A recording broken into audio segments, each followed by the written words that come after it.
everyone. Welcome back to Screen to Screen. I'm Andrew, and this is Chris. Hi, I'm Chris. Well, we're doing Little Nightmares today. Yeah. The new DLC came out just recently, it seems like a great game to adapt into a movie. Yeah. And they're kind of, I hear, in the works of kind of doing that, except it's going to be a TV show. Yeah, I've heard TV show. And it's going to be Henry Selick, the director of Nightmare Before Christmas and Coraline. So, but I'm excited. Like, I think this game's beautiful. It looks amazing. Oh man, there's so much to like about this game. Like, the aesthetic's great.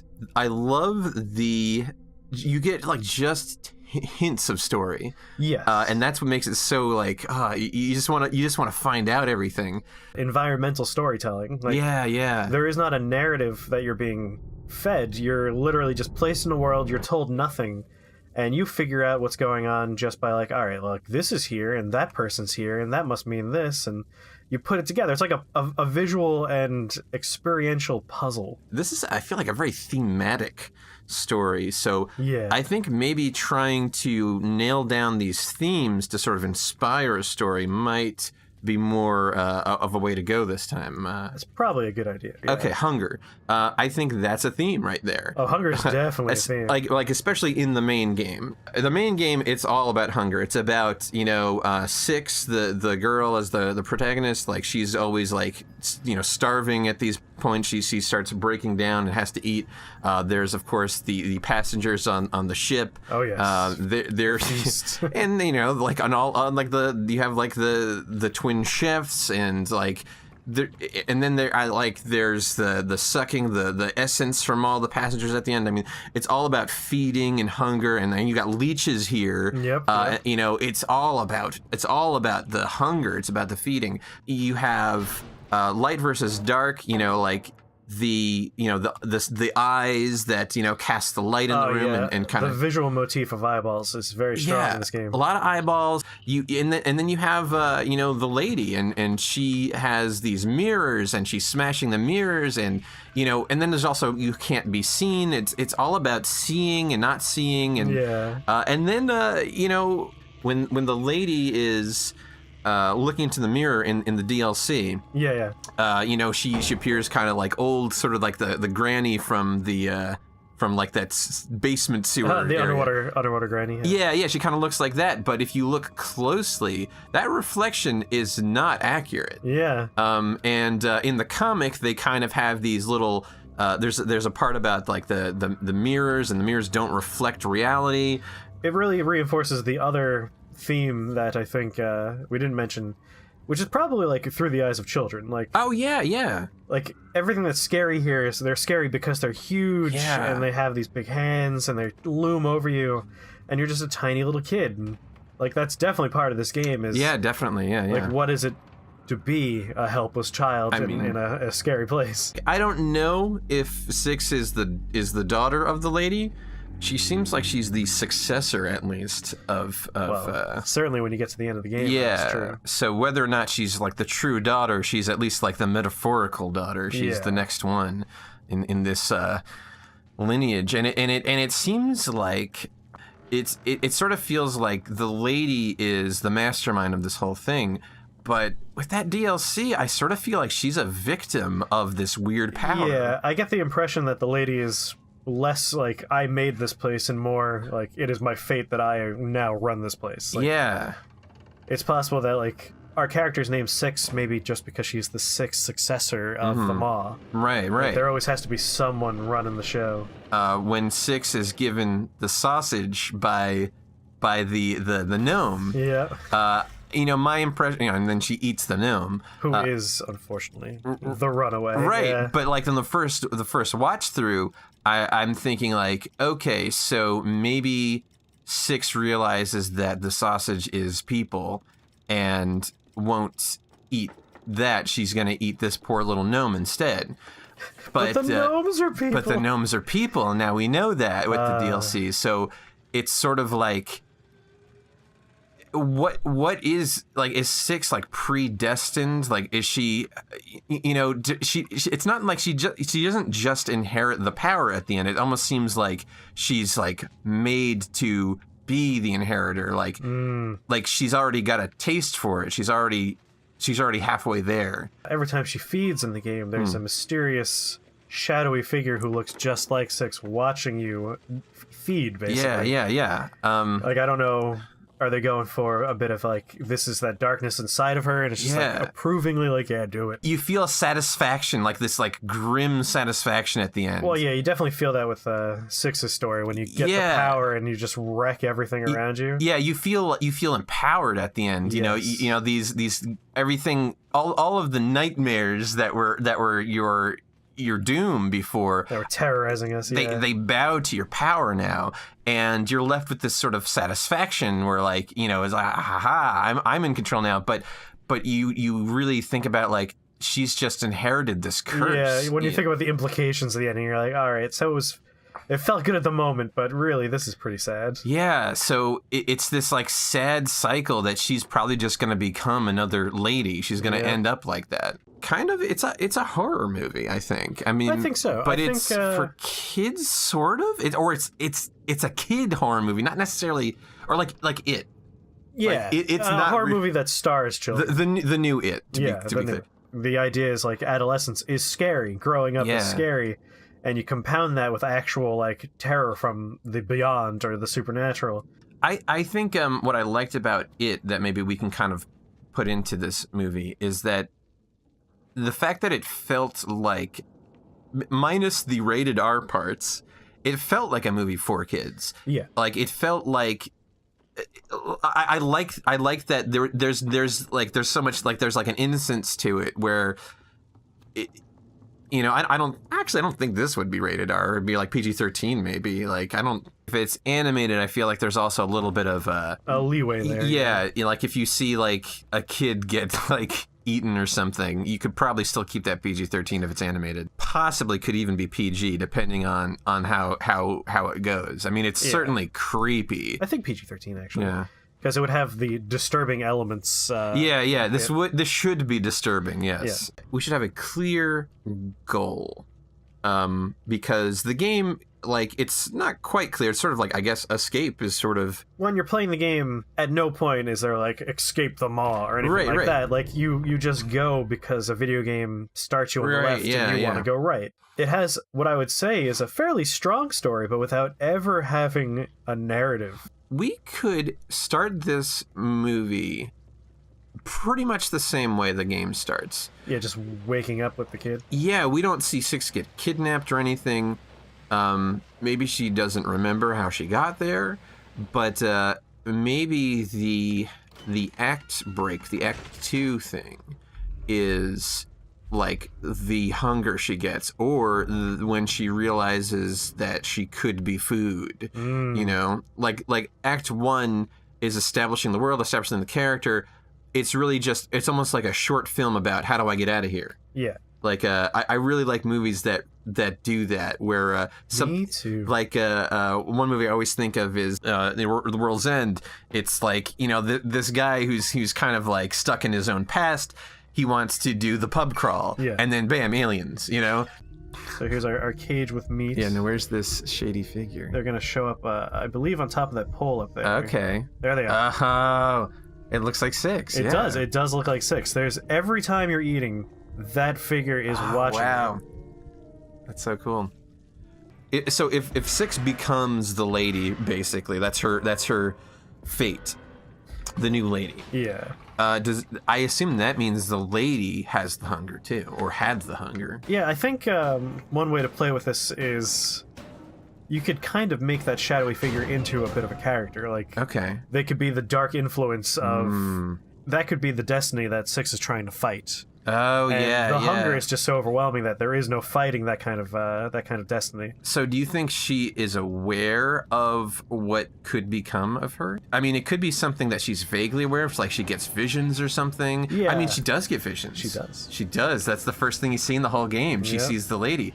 So maybe that is the thing. She's vaguely aware of this fate. I think a fun way to go with it is she's vaguely aware of it in the same way that children tend to be vaguely aware of bad things. Like, it's like she's aware that there's like a darkness in her, and that's manifested as that weird shadowy figure who's there to encourage her to give into that. Yeah, like it could be. Oh man, it could be. This could be a very sad movie. I think it is going to be a sad movie because I could see her being sort of like she can probably she might just like hate herself because she knows she's evil, even though she's like very innocent at first, but she's just doomed to be this evil, you know. And we could really lean into the whole like childhood versus adulthood thing. Like this hunger and this power could be, you know, adults are able to do whatever they need to do, and I'm powerless as a child. But if I was like the lady, none of this would be an issue. I'd have the power to solve my problems. To pull back into the comic, which the second comic in the mirrors, like the kids are talking about their shortcomings as children. Like, you know, oh, if I was super tall, I could save the innocent, and I could do this, and I could do that. Oh, if I was really strong, or oh, if there were two of me. Like these wishes that children have, they want the good parts of adulthood, but they don't want the bad parts. I think that Six needs a friend, and it should either be the runaway a gnome or runaway as the gnome. And I don't know how to go, but I feel like she needs something to do. Like she can't. It can't just be like a movie with her just like running and hiding in places.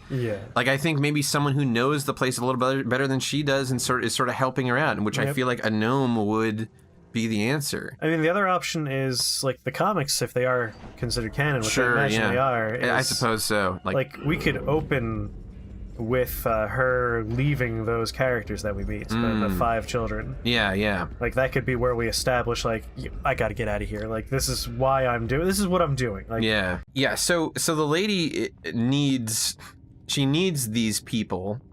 I imagine she feeds off them like Six does at the end. In the website, like the official canon, they allude to something, and I feel like I'm going to misquote this, but she uses her power to fuel the maw, and she creates the gnomes. Does she create them to literally fuel the maw? Like those gnomes were compelled to throw coal into the furnace. Oh right, when you collect all the gnomes to help them. So is that her angle? Is it like she needs these children to I guess either be food, like, because it also seems like the adults are food too. I feel like it's tricky. Like everyone that comes here is a weird misshapen thing, except for the children that aren't already like turned into gnomes or made into food. And the lady's not misshapen either. I mean, she perceives herself to be, I imagine, with the magic mirror. But she's like a pretty normal. Well, she's wearing a mask. But I mean, I don't think that's like her face. Her body isn't. She's not a weird thing. I mean, she does teleport around and fly, but if you play the game right, if you win the DLC, the lady turns the kid into a gnome. But if you mess up at the beginning, she'll just kill you. Yeah. So. Like, you seeing what she saw in the mirror seems to be the thing that inspires her to make you into a gnome as opposed to just twist you around. So I do believe our shadowy figure will be watching us in the right-hand corner in a second. Where are they? There they are. Right there watching us. Oh, wow. Like, kneeling and, like, rubbing their hands together, even. I definitely feel like that is, like, the evil part of Six. I feel like there's definitely movies that have done that. Like, the evil version is, like, they're kind of goading them on. Yes. Maybe that should be the case in this movie. Maybe that's who she can talk to at I really like the idea of like this part of her that might not be real and might entirely be in her head. Yeah. If Act 1 is how do I get out of here, and then Act 2 starts when she gets the hunger, what is the premise of Act 2? Like, what is the new goal? Like, besides getting out of here, like what is, like, she has to achieve a goal to finish Act 2 in order to get to Act 3. But what is it? Like, I feel like when she eats the gnome, that's the end of Act 2. Yeah. Like the first that's hunger, the darkest thing she's done. Yeah. So. Like that begins, like, if this has like a tragedy sort of structure to it. So like that's the point where it's sort of like hope is lost, and now we're just waiting to see the results of this. Yeah. Like, I think Act 2, for her, she still thinks her goal is to leave. Yeah. But, like, for the viewer, we're starting to imply that something darker is going on, and maybe something different will be happening later on. Yeah. Because Act 3, like this isn't going to end with her leaving. It's going to end with her inheriting the lady's powers and like lording over things. She doesn't leave. She's more trapped than ever. Yeah. And like how to convey that while still keeping her trying to leave is the tricky part. So little bit of story theory. Generally, how the tragedy goes is like the protagonist pretty much has control, even if it's like a weird situation. They have control over it, and they're doing okay. Like in this case, she's evading their, she's getting through. She's making progress. She's not getting caught. She's doing well. Even though the situation's bad, it's still like she's got it relatively under control.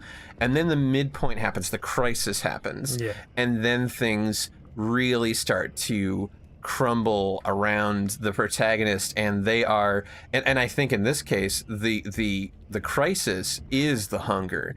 Like sure, she can make it through, but she's compelled. This hunger is becoming more powerful. And it definitely is frightening for her. And now it's not just escape, it's like fight these urges. Her fate is that she is the new lady. She's one way or the other, fate has chosen her. She's doing this, and her flaw is that she's trying to fight fate. She's trying to escape. The whole movie is about her trying to leave where she's doomed from the start, and I think that makes such a great tragedy right there. Definitely. So in the first half of Act 2, we don't necessarily know it's a tragedy yet. So we're like, oh, good. She's making progress. She's doing well. She's smart. She's solving puzzles. She's making some friends, maybe. These gnomes are helpful. They're cute. And then we get to the midpoint where she doesn't realize the hunger is her downfall, but she realizes it could be. And so she might start suspecting it because she's interacting with essentially the manifestation of this hunger, of her fate, her destiny. Oh, maybe that's when it starts talking to her. Like before, it's sort of in the shadows and maybe not even noticeable. Maybe like in the game. Oh yeah, for sharp-eyed viewers. Like, who's that over there? But maybe in the midpoint crisis is when she has to confront. That's when the thing starts maybe goading her. Where basically maybe even telling her that you're not leaving this place. And the creature, the Shadow Six, is right. But we don't want to believe that because she's a cute kid that we want to succeed. Exactly. No, she's not leaving this place, and the Shadow knows that, but Six doesn't want to believe it, and so she's trying to escape. The Maw is perhaps its own sentience. It needs to have a lady to. Hey, the thing that our character I'm referring to as Destiny at this Shadow Six, Destiny, whatever you want to call it, that could be the manifestation of the Maw. What would you say the midpoint of the game I imagine is when she leaves the ship, when we get outside. For the stories, for the narrative, story, I think that might be the midpoint. Because after that, it sort of takes a little bit of different tone. Then we start seeing all the gross people and stuff. Because the midpoint in most stories, the protagonist goes, I am so close to winning. All I gotta do is this last little thing, and then bam, nope, it's not like that at all. You are so far from your goal. Just an example to throw out is, in Star Wars, I always think of Star Wars, is that, Luke gets to Alderaan, but Alderaan's not there. It's gone. So I think her escaping the ship could be yes, sunlight, I'm free. I'm in the middle of the ocean. And seeing that all these grotesque figures are marching onto the boat. You thought those guys were bad, the chefs? Here's a whole bunch of these guys. There's so many more terrifying adults for you to deal and they're all ready to eat you. They're all just starving for that. Now, are we gonna have the gnomes speak? Because I think the gnomes are kind of. You think they're definitely mutes? Yeah, it might just be more of a There are these cute little figures that she uses to express herself because she's in a situation where she has no one else. That makes sense. Besides this dark force that's talking to her. They can communicate with gestures, but she can talk to them. And be what are you saying? And then they're pointing to or drawing because they draw. Yeah, you find their little drawings. Yeah, I think Act 2, in addition to being the hunger, to sort of thematically tie it together, is the discovery that these are people. There you go. And that, like, this, wherever she is, it's not just some dank place with weird leech things. Like, maybe that's all she thinks it is. It's like, I got to get out of here because this place is creepy and what am I doing here? But, oh God, it's so much worse than that. Yeah. And now she's got a hunger and she's surrounded by, like, all these body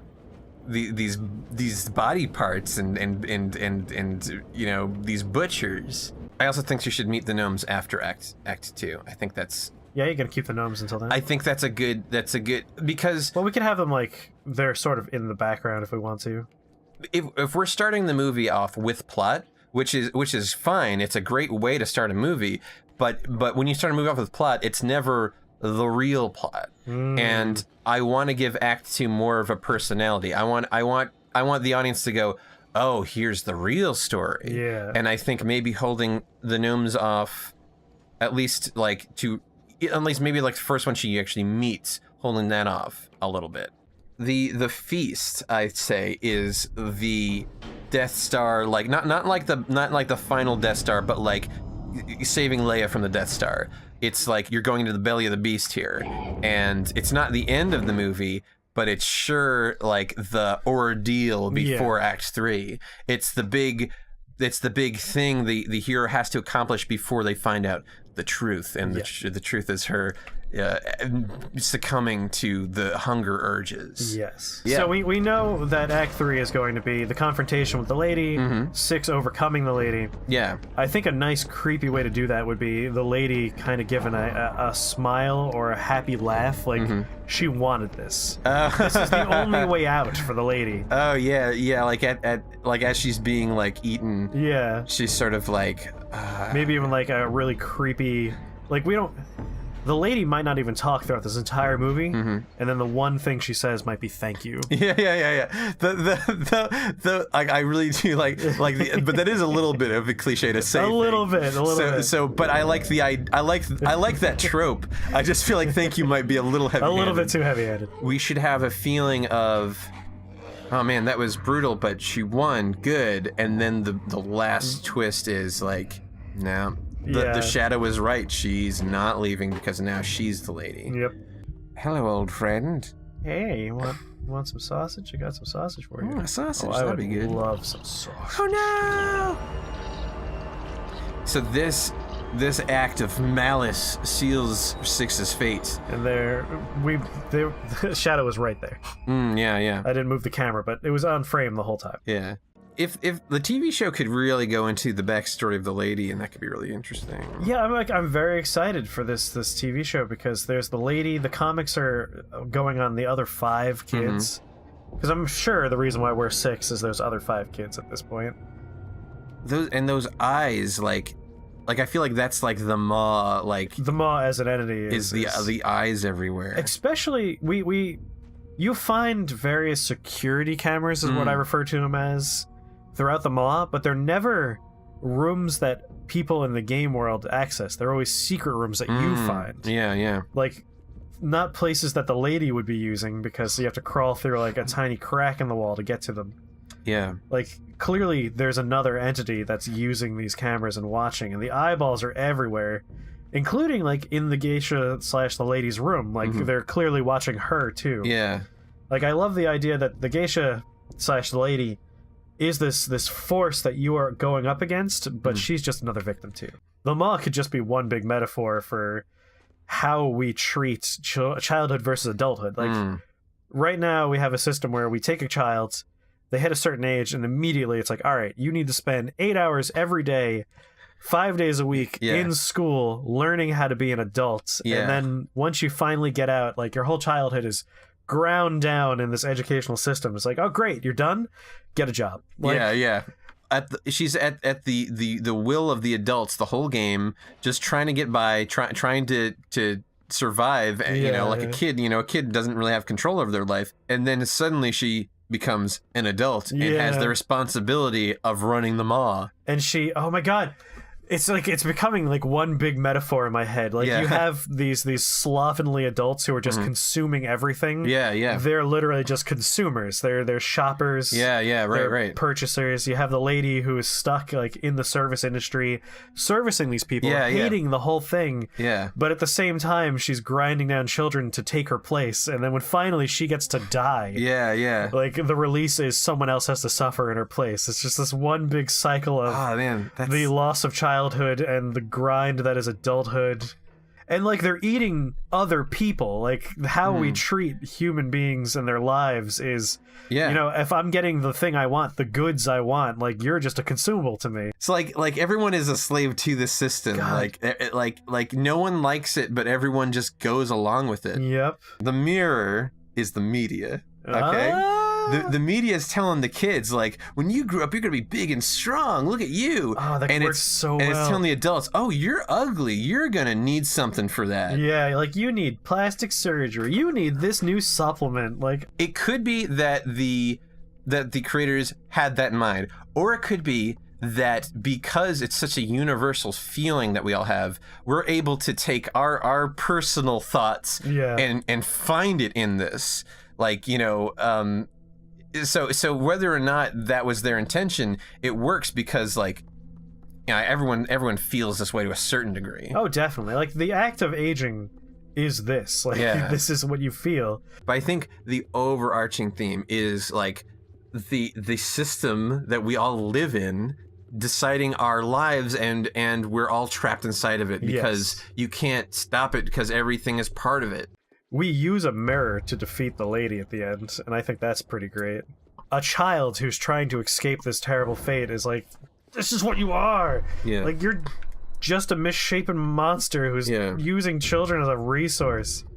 So just showing her the truth of her actions is a great way to wrap up this conflict. Yeah, she's forced to see herself.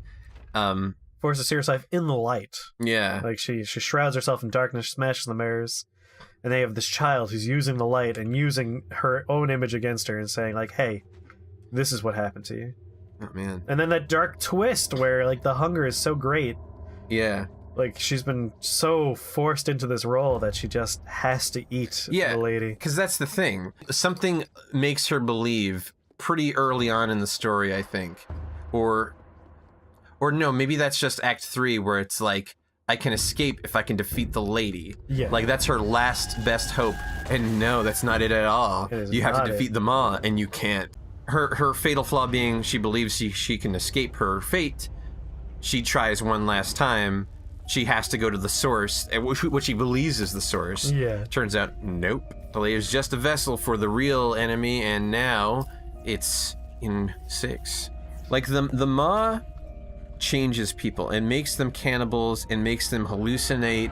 Like, what is this horrible place? And that's a question I feel like we don't have to answer. Yeah. Like, I think for a movie there's some things you might need to answer. That's one I don't think you do. Like, I think that could be a fun, mysterious no answer in this movie. This game has great story structure, has great themes, and making this into a movie doesn't seem that hard. You have a fleshed out, very vivid world.